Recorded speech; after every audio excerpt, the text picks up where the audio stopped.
have a lot of videos that I talk about my Chinese water dragon in and that are very Chinese water dragon based, but I've never done like a full video just talking about what a Chinese water dragon needs, what you need to do to take care of a Chinese water dragon. And I feel like that's kind of pertinent if you want to have a Chinese water dragon. So I'm going to be talking with you about that today.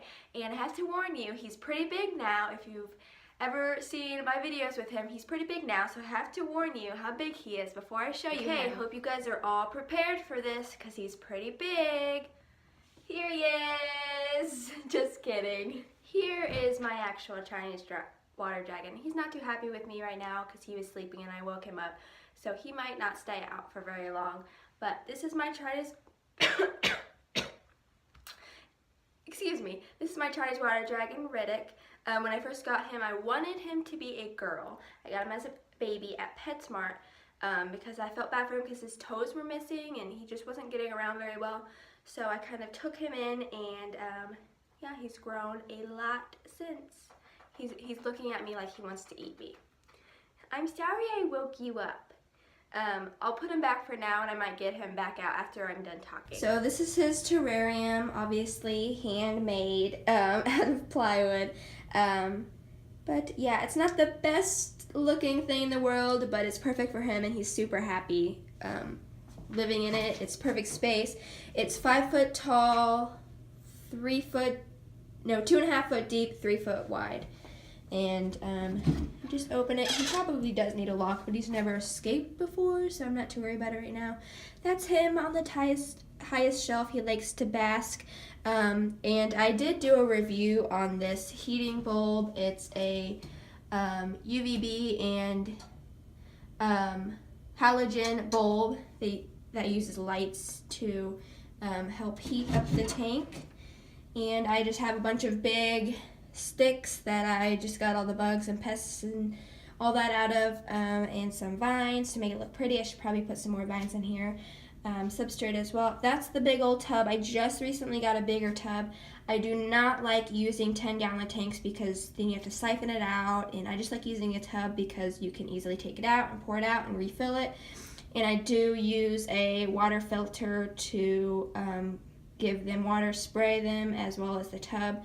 And he does have a hide back here. He rarely uses it. Sometimes if he's just like having a bad day, he'll use his hide, but typically he just doesn't. This is his favorite spot.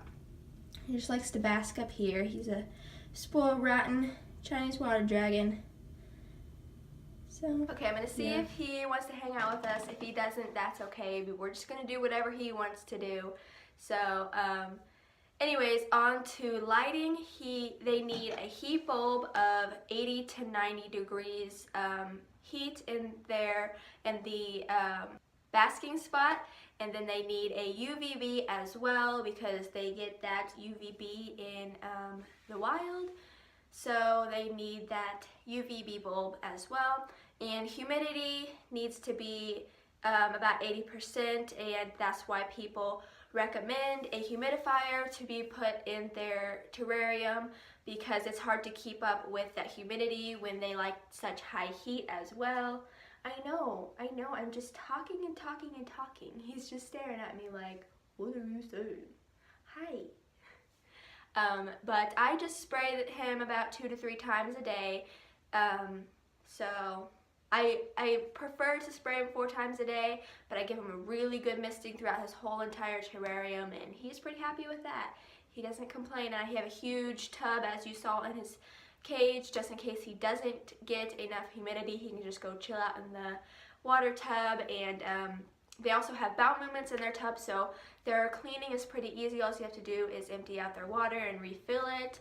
So yeah, they're pretty easy, and I definitely recommend these guys versus an iguana. I think people always tend to get iguanas, and iguanas need a bigger terrarium than these guys even, as well as iguanas can be aggressive where he is pretty docile. He's just chilling out in my hand and he is enjoying it. So except for my talking, he doesn't like me talking too much, right? He's like, shut up.